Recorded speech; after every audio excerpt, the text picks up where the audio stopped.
Let's see. I hope I have the teams right. Calculated throw, I think, is on the right. I hope.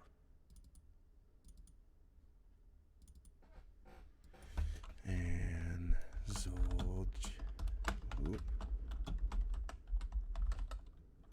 and I think Zoljan Distillery is on the left. Sounds good to me. I don't know. Well, I hope that's right.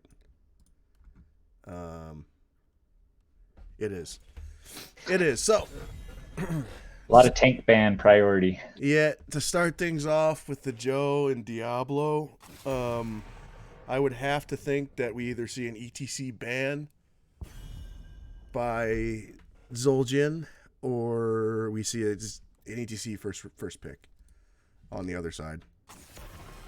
Somewhere in the first rotations. Yeah, I would imagine so. Let's see.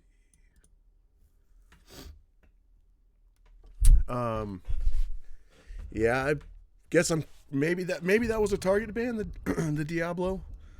Could be.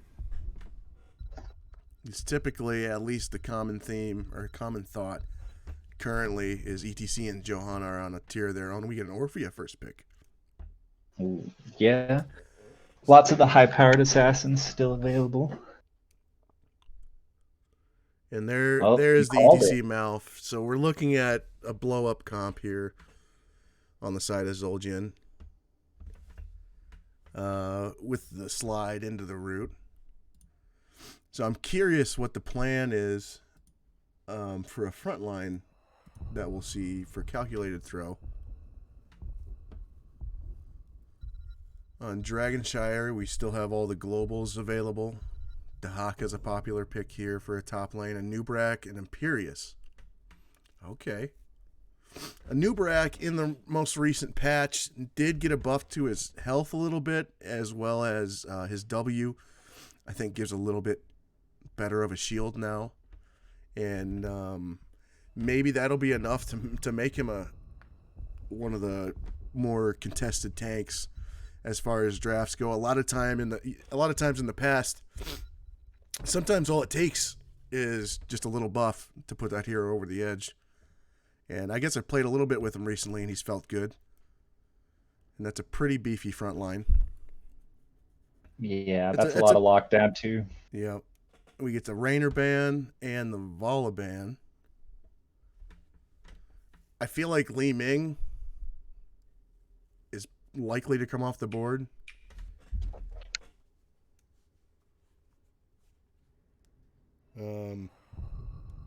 It's Mephisto. Mephisto Greymane. That certainly fits the theme of the blow-up comp with Greymane. Oh, yeah. That's a lot of damage. And so what do they take to mitigate against that? I mean, Uther is still, I think, your prime anti-burst healer. Oh, no, okay. And Lunara.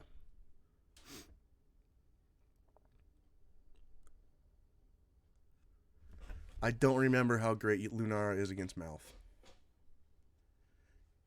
And Rexar, the best solo laner in the game right now. Interesting. I really like Zoljan Distillery's draft. That is a very powerful draft. Can Anna keep them alive through the burst is the question.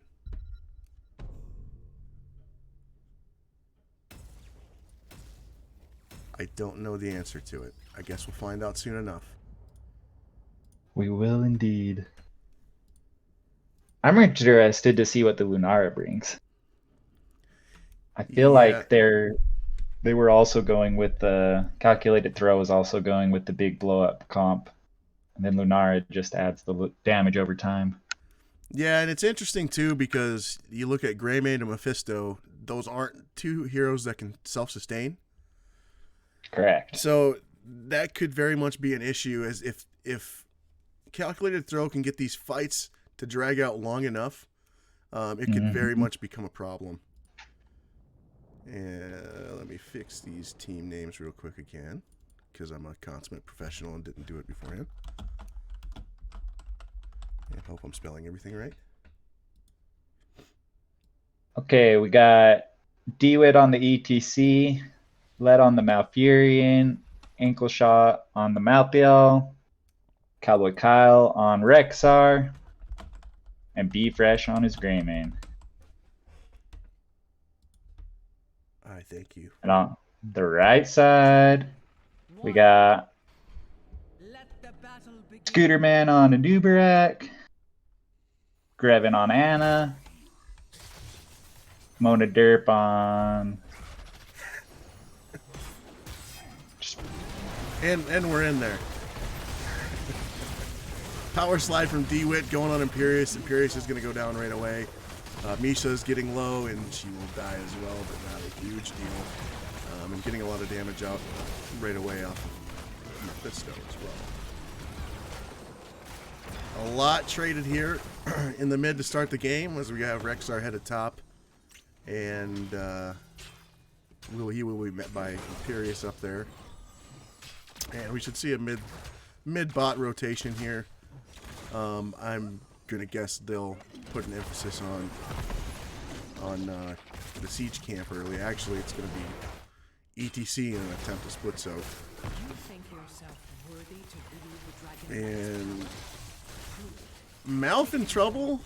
I thought he was gonna make it out for a second, but that's not the case.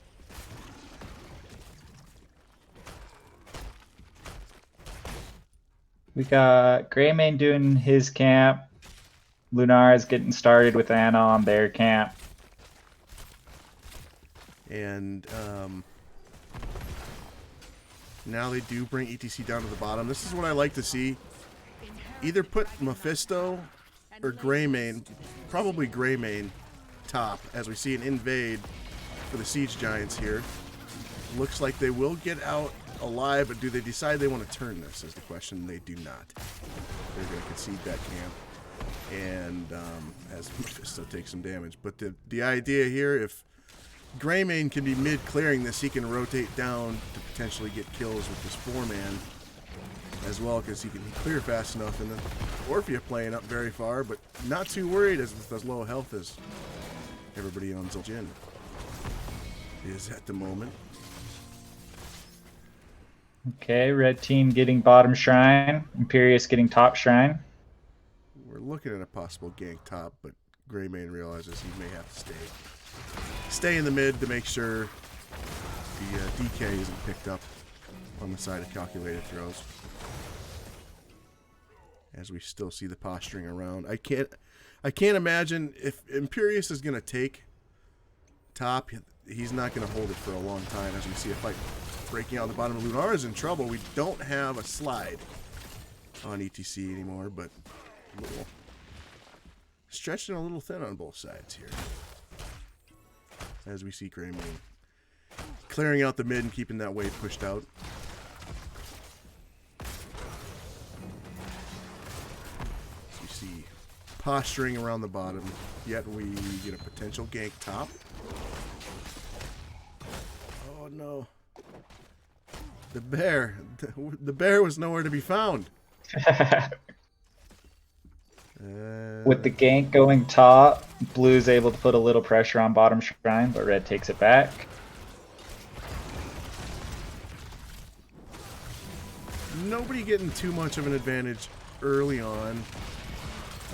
However, ETC is in trouble and will just make it out. Just barely. It seems like Calculated Throws is winning the war of attrition bottom so far, but this is one of those games where we're gonna need to see level 10 before we see how this game is truly gonna go. And I think that we very well could not see a DK captured until later on in this game, post level 10, most likely. I'm curious to see who's going to be brave enough to try and posture to get this bottom camp first. And that will be the end of Mephisto. Just like that. Lunar in trouble mid. Oh. And now Greymane's in trouble. Counter on Greymane. Anubrak maybe could have done the job there, but he was Makes it Unfortunate. You see a tickle fight up at the top with Imperius and Rexar. We may see an engagement here with Lunara coming up and ETC rotating up. But Misha is... there she is. Eating a lot of damage. Imperius is, but shouldn't be too much of an issue. As we now have Greymane rotated up to the top as well. And they are going to get a pretty good bottom push going on here. With their kill potential being ETC and Greymane not being there for now. Seeing all the heroes top that they did, that may have been a good time to get that bottom camp, but that time has passed as they try and get some damage locked down on the Nubarak.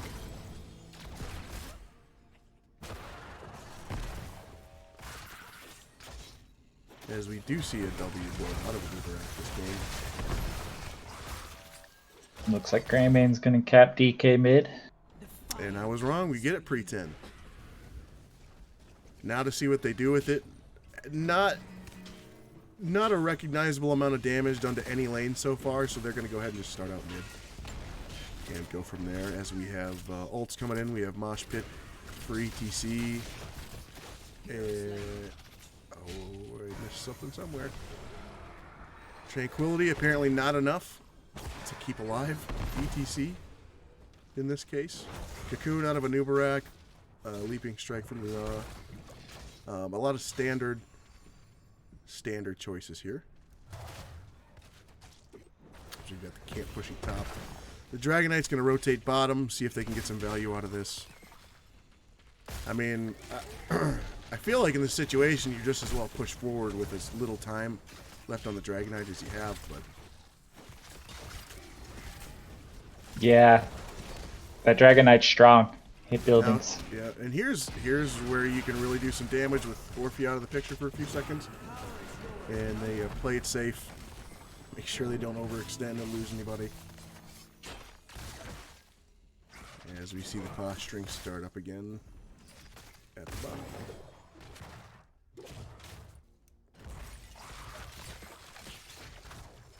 Yet to see a full-on engagement from either side. Seems like we may be due here pretty soon. As we have a 4-man in the bottom. As soon as... well. And there goes your Mephisto ult. That's going to be a lot of damage going down onto Nubarak and Orphea. Cocoon Mosh down pit. Mosh. Mosh is canceled. He will go down. They do get the return kill. Actually, they'll get a couple return kills, but Greymane's going to go down as well. That'll be a 2 for 2 in the bottom. It actually looked like it was going to go better for calculated throws than it did, I think. Getting the Cocoon early, interrupting the Mosh, and getting that early pick. And Greymane was very low for some time as well, but... Anna just seems like a great healer right now. Yeah, Anna's doing work. So now we Got see... Lunar coming in, trying to poke a little bit. And we get the siege camp started on the side of Zul'jin Distillery. Who will wield the Dragon Knight's ancient strength? As the DK comes back up, we get the Bruiser camp. As well on the side of Zul'jin. And we finally will get to see this bottom Bruiser camp be taken. Potentially looking at a push here, or they could go up and get over to their siege giants as well and try and push with that. But the longer they wait there, the more easy free clear that Zul'jin's going to get on those bruisers. As we see the DK come back up again, we have a stun on Orphea. Orphea may be in trouble over here. He uses her ult. I think she's going to go down here. There's your tranquility. Oh, good slide. If they can keep Greymane alive here, this will be a major win, and it looks like they're going to. There's a slide up again. It is. Can we get a root? Oh, new towers. Yeah, new towers are. However, no harm, no foul. No harm, no foul. They still get the pick. Well, a couple picks, actually. And we could see them look to blow this game wide open at this point. They'll easily have top. Top is dead. This is a good spot for Zul'jin Distillery. The question is, where do they push? Or are they trying to, as we see a stun from ETC looking to get Lunara? That unstoppable leap is such a great tool when going up against a stun lock comp like this. Just to help you avoid getting into the stun lock to begin with. As we see mid fort go down, bottom has gone down. Rexar will work on top. Probably will have that down before, or at least during the duration of this Dragonite. Now, how much value can they get bottom?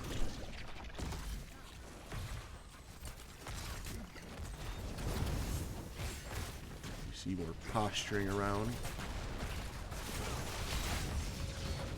This does feel like good value they've gotten so far, as Imperius takes a ton of damage thanks to the Cursed Bullet. And that will be no interrupt. Big mosh. Imperius tried. He did try. But that's not going to go according to plan. That was a big mosh, though, for sure. And we see, wow. Seeing their comp coming to fruition here. Do we see the Trank come out because they're going to try for core now? I mean, Lunara is top. So they've only got one hero defending. She has to back, as she is now starting to. Yeah, with this Greymane, I think they might be able to do it. Yeah. This will be a 12-minute game for game 1 win on the side of Zul'jin Distillery. GG's. GG, fellas.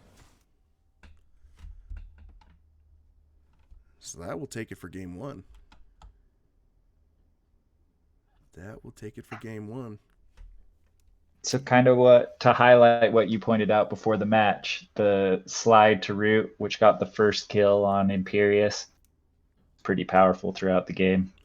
It was, and there was, I mean, it was just solid teamwork, really. You can tell they've got a good rapport with each other. That's that's a tried and true classic stun follow-up combo. That especially once they hit 10 and had Cursed Bullet, there just wasn't anything that Calculated Throw could do to survive through the bursts that they had. I mean, if you look at the stats, if you're looking at the stat screen, you look and say, okay, the top 3 damage earners in the game were all on Calculated Throw side. But the issue with Malfurion having multiple heals going at once, and with the type of damage that they have just blowing up a single target, they were all on the same page, and there just wasn't enough burst healing to keep everyone up. So that snowballed very, very quickly, I would say. Yeah, that camp invade, taking the siege giants, that was very crucial. Yes. Allowed them to push, take that fort, while Dragon Knight took mid fort, and then rotate bottom, push with Dragon Knight, take the keep wall, and then from there, the great mosh pit. Cure 2 kills. Imperius tried his heart out. You got to give it to him. Diving in there like a champ. Yep. Yes, sir. Does Imperius's other ult interrupt mosh pit? I don't know. To be honest, I don't remember which one he even took this game. He took the shield. Okay. I don't know. I don't think so. I don't think it does. I think that gets stunned out just like anything else could. But I just know with tanks and really bruisers in general, there's some really weird interactions when you have stun versus stun, like talking about Mal'Gannis's sleep versus some other Correct. abilities, Blaze's E versus like ETC stun. There's weird interactions there. So I guess I don't know for sure. In theory, I think no, it doesn't. But um, I don't know. It seemed like they were saving Orphea, at least up until that point when they had the big mosh at the end of the game. They had been saving Orphea's ultimate to interrupt the mosh, and it did work fairly well until it didn't. Till it didn't. Yeah, it was crucial. He got a noob on that. Yeah. Mosh. Yep. We're gonna take a real quick break as the lobby's getting set up and map is being chosen and everything, and we'll be right back. Thanks, guys.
Alrighty, map number 2, we have Braxis Holdout.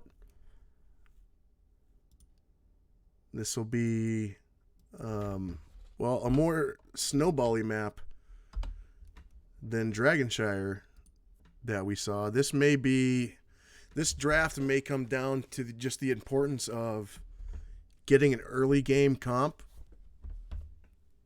where you can kind of get the lead and snowball it from there. As we see the Diablo ban again, I'm guessing somebody I'm guessing somebody on Zul'jin Distillery loves to play Diablo. Not that Diablo's bad. It's just would make sense why that'd be a first pick or first ban both games. And we see them saying that they do not want to deal with the Rexar again. And really, this is two perfect maps for Rexar, so I don't blame the ban there at all. Especially Braxis, as we see ETC be picked up. First pick on the side of Calculated Throw.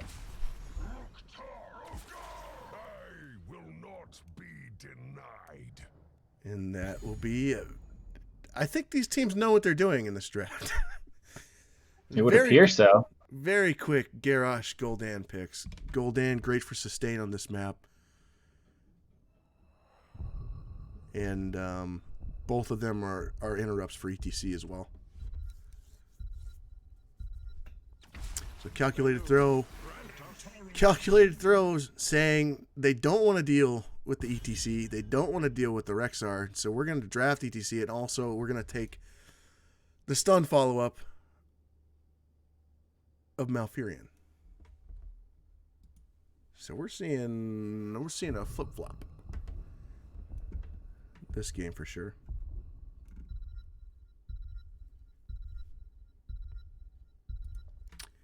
And we're going to see a Ragnaros ban.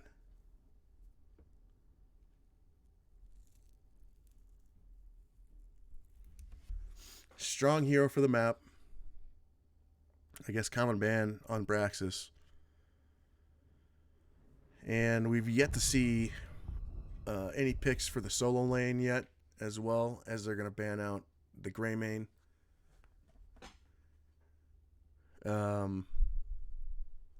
Probably not a bad ban there. Especially after seeing the damage that was done last game. With the Cursed Bullet blow up. What could we be looking at here? And there you have it.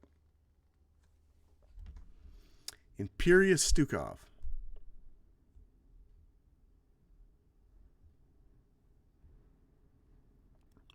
Stukov, another good sustain healer for this map. As we see two picks left for Braxis, we get to see, I imagine, who the solo laner is going to be. As well as a burst. I'd like to see a burst hero. Kel'Thuzad will do it. And what do you think we get on the side of Zul'jin Distillery for last pick? Jimmy would be good. Maybe Zul'jin. I see right-click hero. Yeah, I think to go along with that Gul'dan. I think you're right there. There it is. There's the Jimmy. There is the Jimmy. I actually like the drafts on both sides here.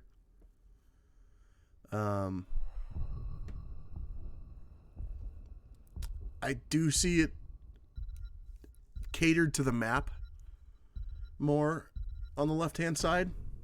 Yeah, me too.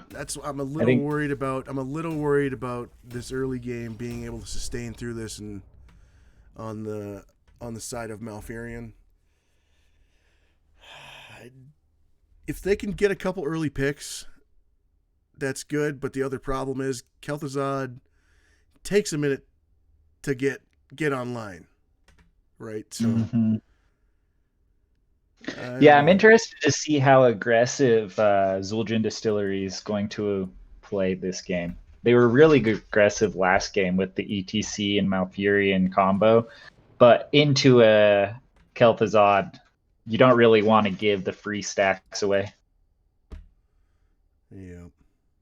I think their play style will have to change a little bit this game. And on the left side, on the side of Zul'jin Distillery, we have D-Wit on Garrosh, Cowboy Kyle on Imperious, Led on Stukov, Be Fresh on Raynor, and Ankle Shot on Gul'dan. And go ahead. On the right, we have with Calculated Throw, Malfurion is Grebnet, Scooterman on ETC, Mona Derp on Phoenix, Akron, I don't know how to say that, sorry, Brian, is on Kel'Thuzad, and Mystic is on Artanis. All right, as we see a flip going down onto Malf. Malf will say goodbye straight away. Getting some good stacks on Kel'Thuzad there, though. And for anybody watching, I'm sorry, I got a problem with my overlay. I don't know how to fix it on the fly with my score counter. So it is 1-0 on the side of Zul'jin Distillery. I apologize about that. As we see more posturing on the bottom, we have Jimmy up top. Is that what you expected? I did not expect that. Okay. So it looks like they're still going in with the heavy aggression. They are going to stay aggressive for sure. Yeah, I definitely, well, there's Kel'Thuzad in a lot of trouble. I don't think he can get out of there, and he can't. However, Gul'dan on the other side is also in trouble, but he's going to be able to get away as all the buttons are on cooldown on the side of Calculated Throws. And this is scary. This is scary. This is exactly what I was afraid of with a couple early picks like that for Zul'jin Distillery. What's going to happen when we have to start posturing around the point here? The war of attrition may be lost too quickly, but we'll see if they can answer here and maybe get a pick of their own. As we see Siege Camp taken.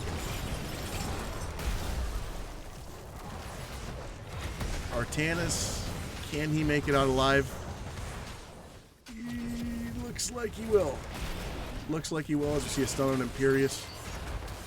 And that's a 3-man Garrosh queue.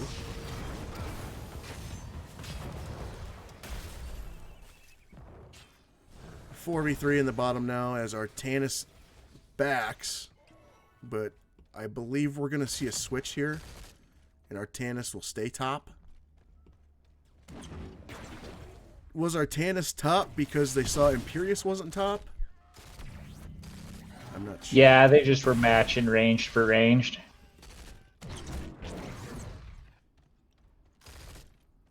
As we see this fight go on in the top. I mean, if Artanis just sticks with the Raynor, I don't think Raynor can kill him. Right? No, I think Artanis can survive. So we see a posture back around bottom yet again. Garrosh coming in with the flank. ETC is in trouble here if they want to turn, if they want to go on him. And a double stun, Malf and ETC. Malf will get out of there for now. Stukov is out of mana. So their sustain may have to be put on hold for a second, but they've managed to force back Malfurion enough that he has to go tap as well. I think Phoenix down here does actually help their sustain. Their sustained damage anyways. He can play a bit safer. And we actually are seeing much healthier on the side of Calculated Throws at this point. And that might do it for Stukov, and it does. That's a free back. He was out of mana anyways. As we see up top, Raynor was in trouble. Our boy Jimmy is battling up here. He went down to 14th health at one point. He definitely is. As we see bottom, we see a big root. And stun combo for Kel'Thuzad, and that's going to be it for Gul'dan. Nice play there. Starting to get some return kills. This is how it has to be done. Although very low on the mana department for ETC right now. as he does have a tap. He goes back and tap, and we almost get Jimmy finishing off the Artanis. Jimmy's holding his own, man. That's great. He is. We see a flip on a Phoenix. Does have the teleport. No taunt yet for Garrosh, so he'll be able to get away. And Kel'Thuzad is putting together some good combos. This could be very dangerous the later on in the game as we go here. And I will say I'm pretty surprised with this early game as Garrosh in trouble. Indeed, he's in a lot of trouble and he goes down. I thought we might see a little more control on the side of Zul'jin Distillery in regards to these capture points early on, but that just hasn't been the case. Especially with Jimmy holding down top.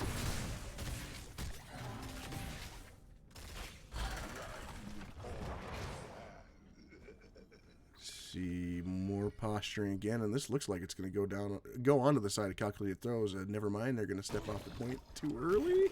Nope, they got it. Started the camp. And I suppose we'll see what they can do with this. Getting a level 10 first will be huge for them if they can make it happen here. But this is a lot of free clear that's going on. And they're going top with Kel'Thuzad. They're going top to, I guess, to answer the other side. I don't know. This is a little passive for me. But getting a pick here, they could just push top. As there won't be a response coming up from Zul'jin.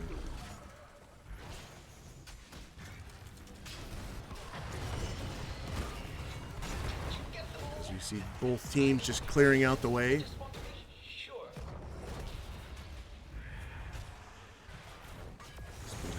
Turn on talents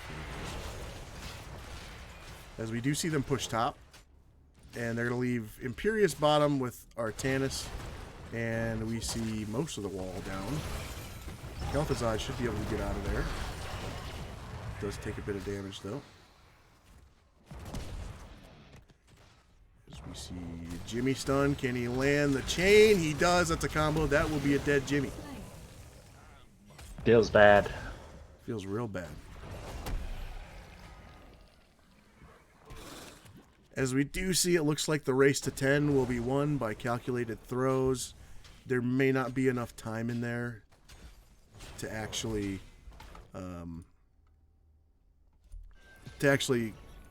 make anything out of this. Oh God, what'd I do? I did something. I don't know how to unfollow him. Okay, we're good. Oh, press E. Okay. Thank you. Yep. So you see the ults coming in here. We got Tranquility again on this for Malfurion. And we do have a... Oh. Still following him for some reason.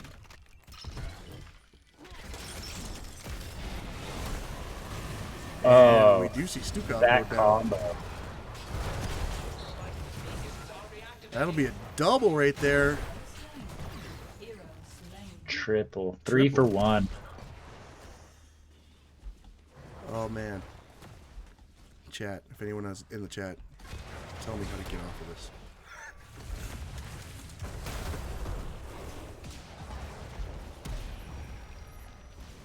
Are you sure it's E?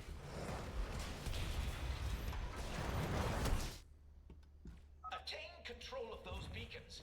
I think we're good. No, we're not. Oh boy.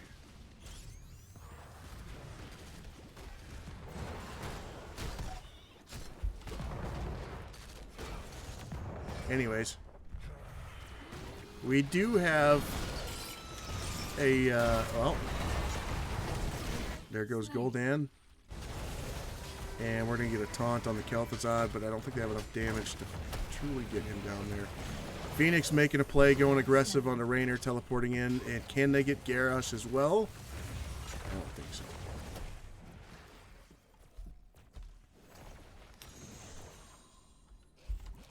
Yeah, I don't know. I'm pressing E, but it's still... Oh, well. Are you zoomed in? We might be okay now. Garrosh is going to go down this time as we get a nice stun combo. And they're going to go ahead and push as much as they can. Yeah, I don't know. I guess as long as I hold down my middle mouse button, I can... Oh, kind of. Not really. And they're getting real aggressive with this boss call. They are. There's no Garrosh, so no one to really go and step on the point in there, but we do have boss stealing capabilities on the side of Zul'jin Distillery. Up. Oh, they did get it! Oh my god! The mouth is gonna go down. Oh no.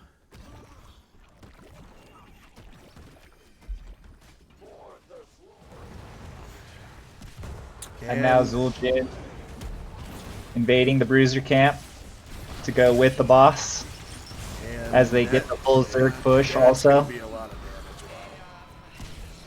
damage. They get Imperious there. ETC looking for more, but Planet Cracker against the... Is it against the Zerg wave? I didn't... Yeah.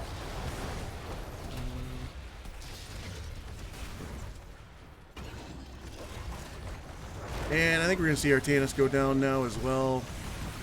He does, as this big push with the boss and the Zerg wave is a problem. Down in Artanis, Imperious is going to go top. ETC can't control his character for about 5 seconds, but he is going to make it out. And Kel'Thuzad make it back through, and he's zoned out by the boss, and he's going to go down. We're looking at a potential keep here for Zul'jin Distillery. And the throw pit strikes again.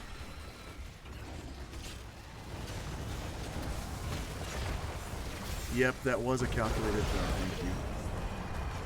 Thank you, Dad in the chat. That will be a keep.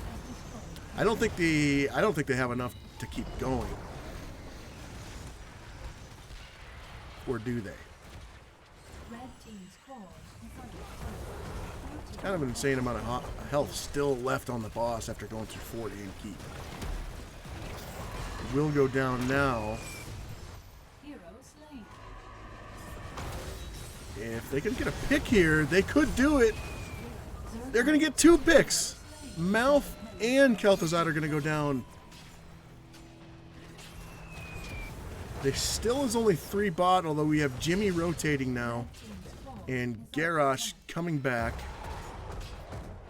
They're just going to keep poking on this core. Can they do this? Stun onto ETC again. Jimmy's joined the fray. Taking a lot of damage from the core. But this slowly but surely, you think they can actually end this here? Down to 35% with all 5 members here. This is going to be it, I think. Wow, that's Kel'Thuzad going down. That'll be game. GG. The calculated throw by calculated throw.